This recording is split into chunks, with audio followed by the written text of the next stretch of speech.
From Washington, the McLaughlin Group, the American original. For over 2 decades, the sharpest minds, best sources, hardest talk.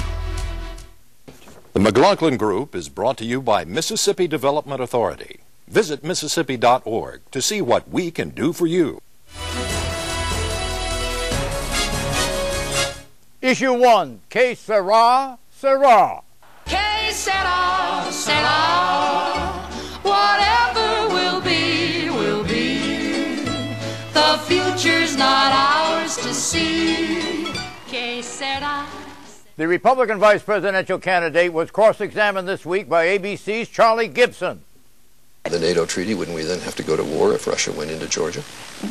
Perhaps so. I mean, that is the agreement when you are a NATO ally, is if another country is attacked, you're going to be expected to be called upon and help. Let's see whether Governor Palin got it right. The NATO treaty, Article 5.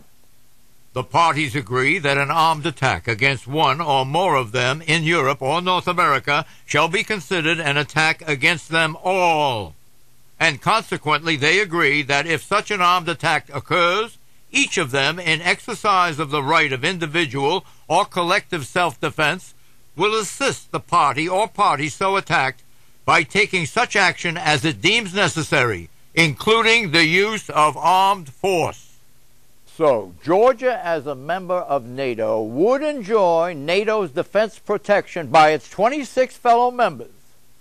So Palin gets it exactly right. Yes or no? Palin got the facts exactly right. If you bring Georgia into NATO, NATO is responsible for coming to their defense in the event of attack. I think it's an insane policy. It is McCain's policy she is uttering here. She's obviously been briefed. She's putting out that line.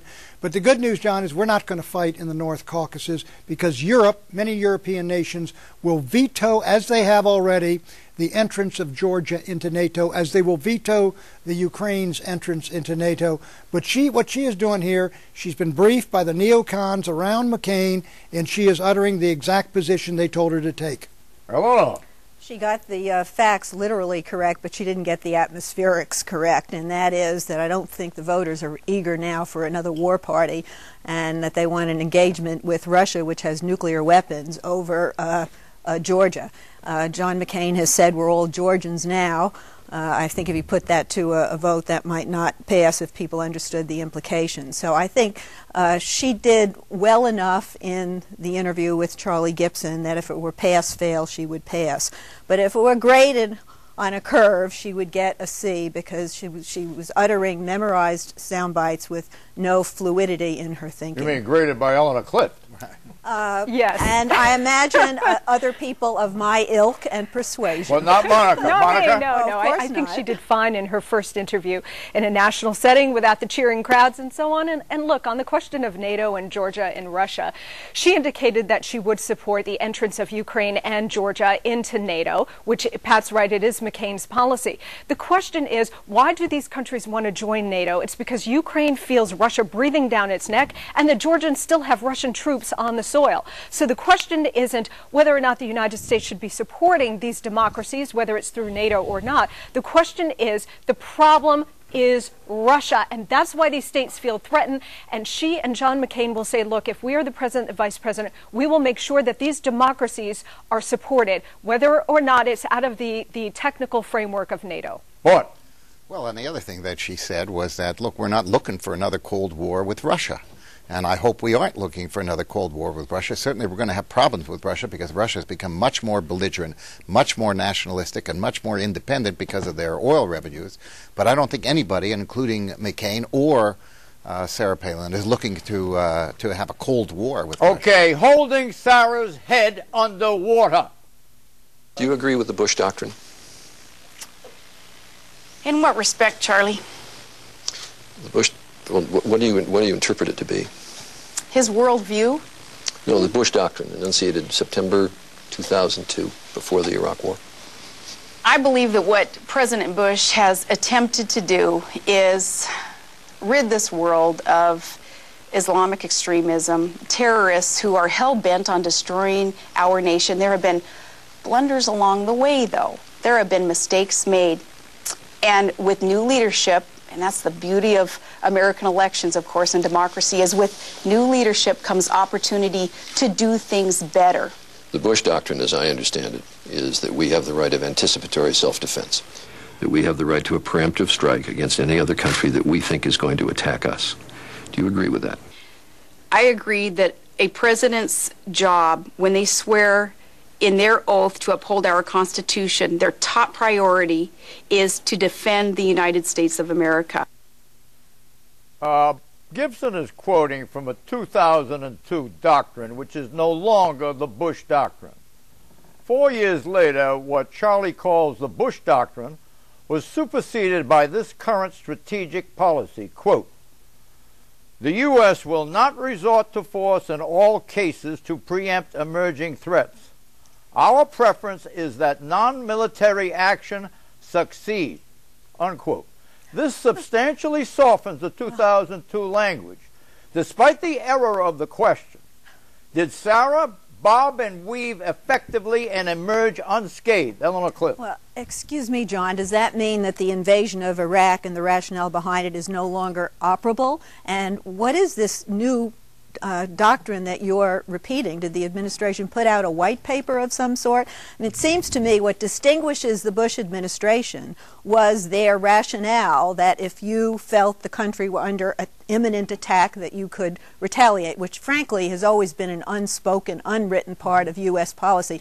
The difference here is that the grounds for anticipating an imminent attack did not exist. Two strategic policy statements have been were made in 2006. Yeah, this is a follow-up. Both of which discourage the use of anything like preemptive strike, and both of which are far more, dovish than the hawkish 2002 It has been interpretation succeeded, that's correct. Eleanor's correct. We went to Iraq under the old doctrine.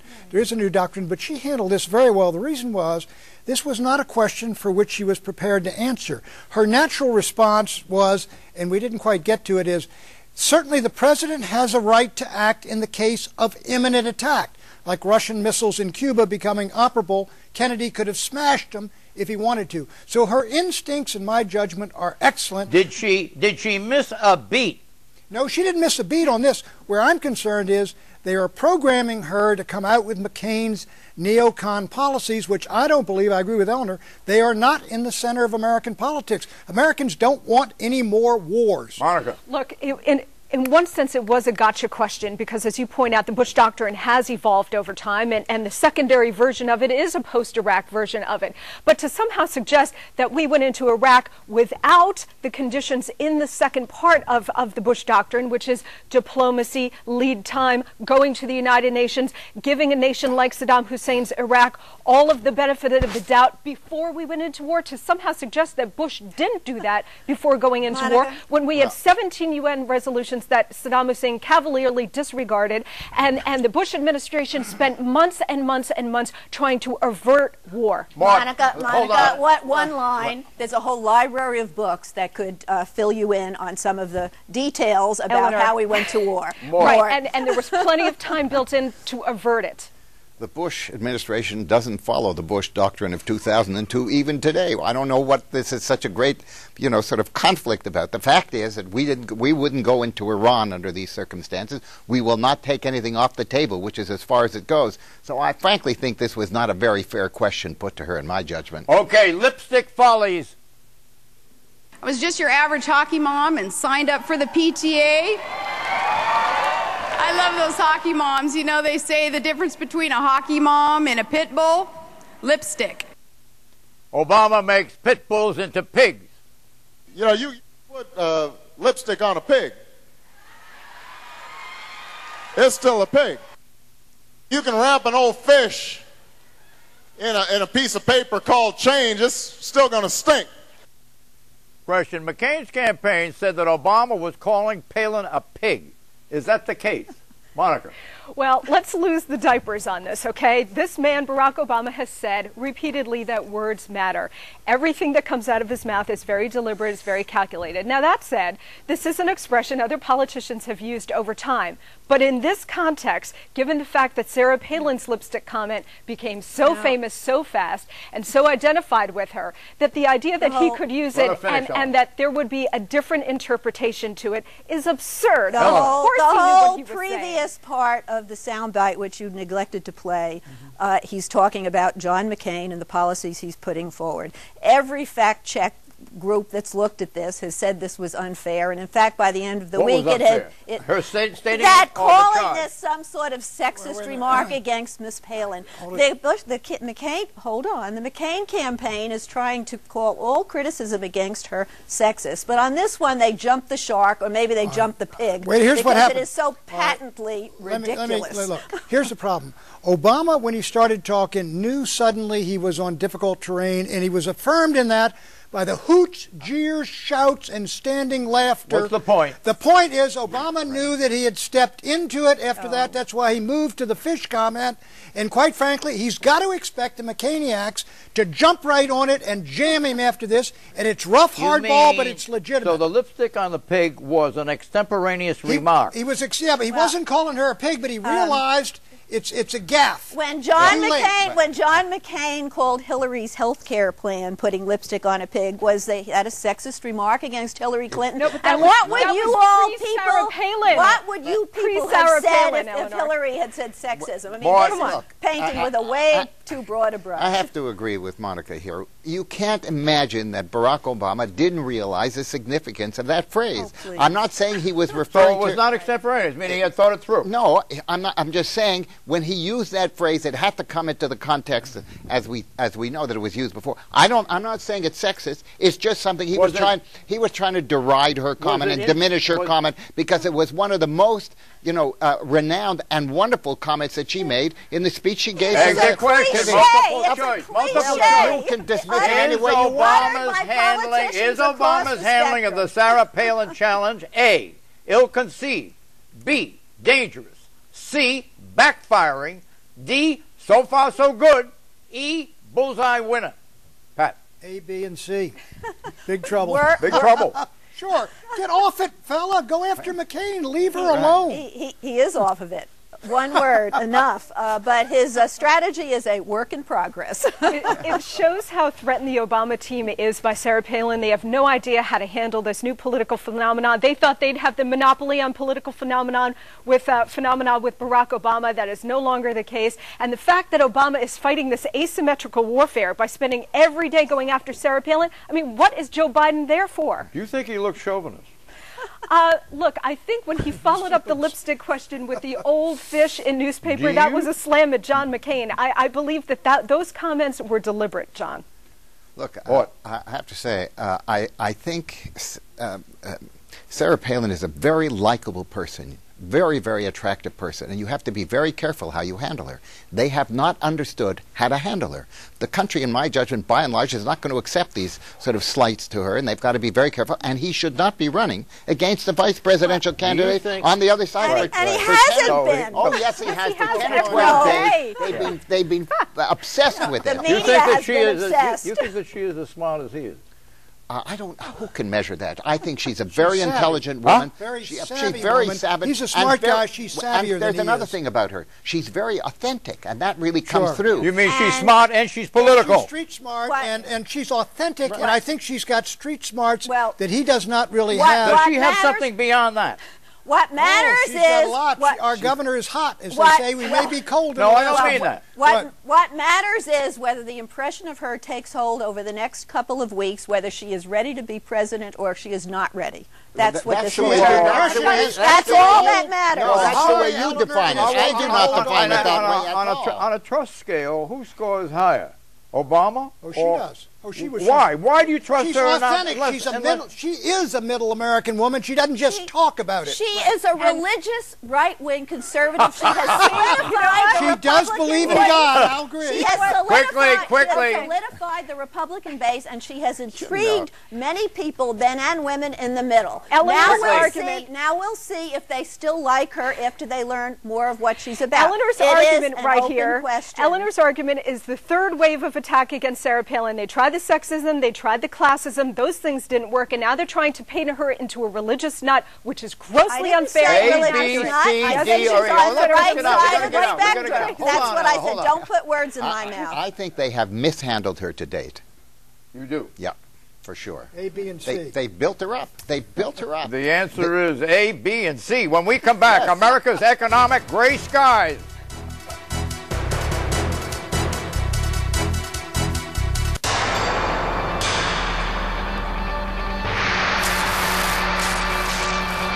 We've provided a platform for success for some of the most respected companies in the country.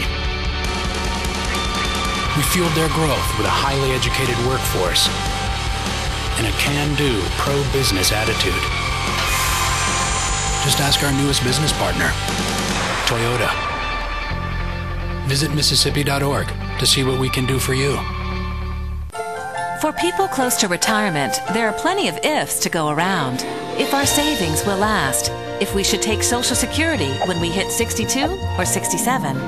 MetLife can strengthen your retirement plan by providing a lifetime stream of income that's guaranteed and that works together with your investments, helping you create a safety net that brings Happy New Year's with guarantees for the if in life. MetLife can help make the most of what you have in retirement.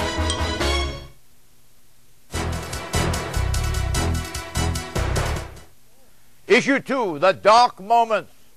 The darkest moment for me was when I realized I was going to have to sleep in my car for the first night on a street, and I couldn't decide which street I was going to feel safe on. The dark moment. Home foreclosures as of today. 1.25 million, all now in foreclosure. Unemployment, 6.1%, a 5-year high.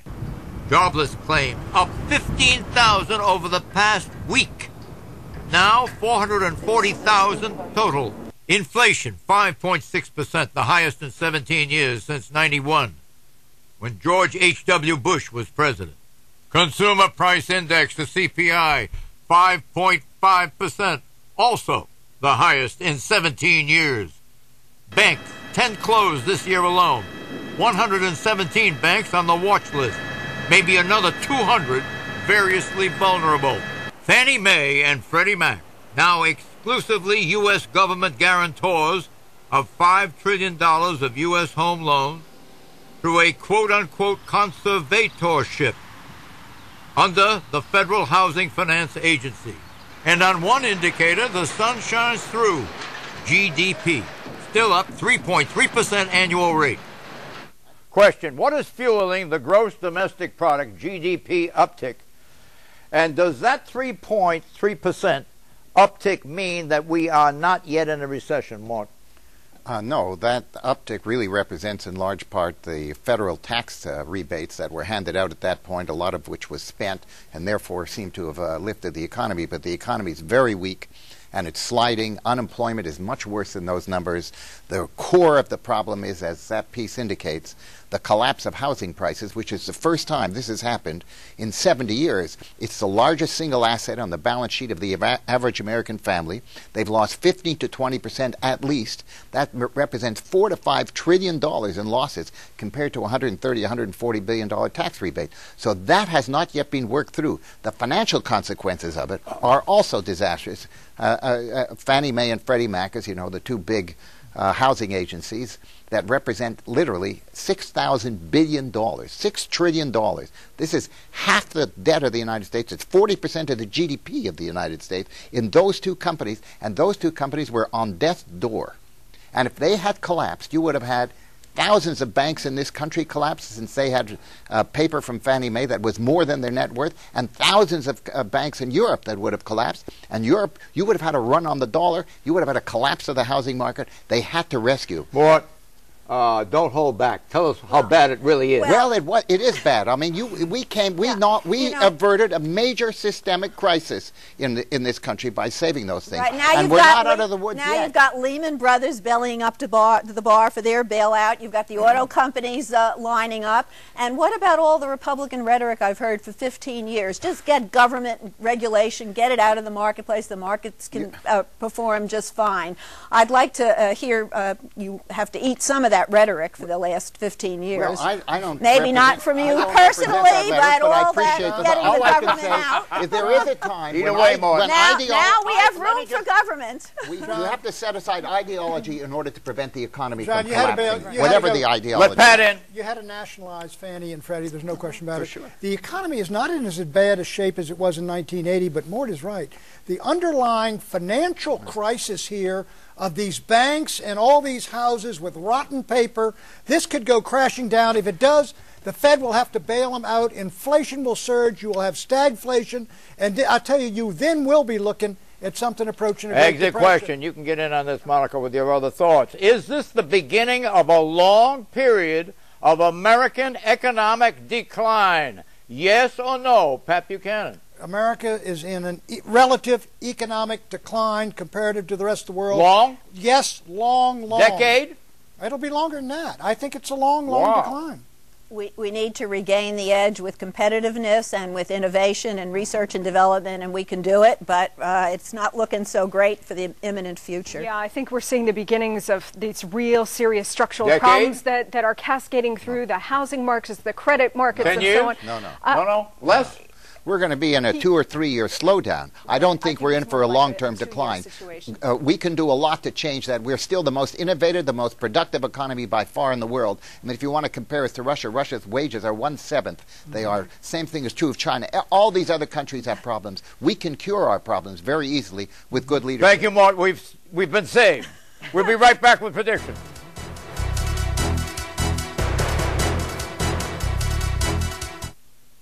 The McLaughlin Group is brought to you by MetLife. Guarantees for the if in life. If. For such a small word, it packs a wallop. If I live to 100, if Social Security isn't enough, if my heart gets broken, if she says yes. We believe if should never hold you back.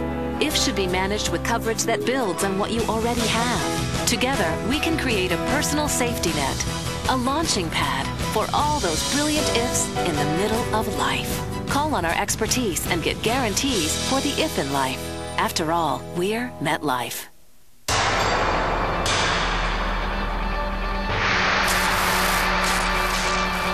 We've provided a platform for success for some of the most respected companies in the country.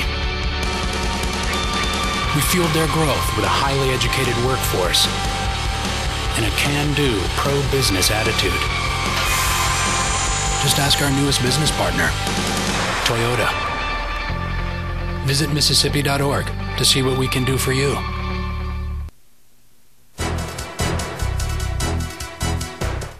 Predictions, Pat. At the December NATO meeting, the Europeans will reject NATO membership for Ukraine or Georgia. Given the nature of the campaign that McCain is running, the 527s that were dormant on the Democratic side will soon be up and running. By Thanksgiving, oil will be down to about $75 a barrel, which will alleviate some inflationary pressure. What? The next leader of the Kadima party will be Tzipi Livni, the foreign minister, and she'll surprise everybody by being able to continue the coalition and stay in power. She's conservative. She is conservative. Yes, she is conservative. She can do what Nixon did with China. Not Sarah Palin. Is that true? She can do what Nixon did in China in that particular situation. I predict that Sarah Palin's big press push this weekend will be seen in hindsight as having more minuses than pluses. In romance, as well as in politics, slow introductions are usually better than fast ones. Bye-bye.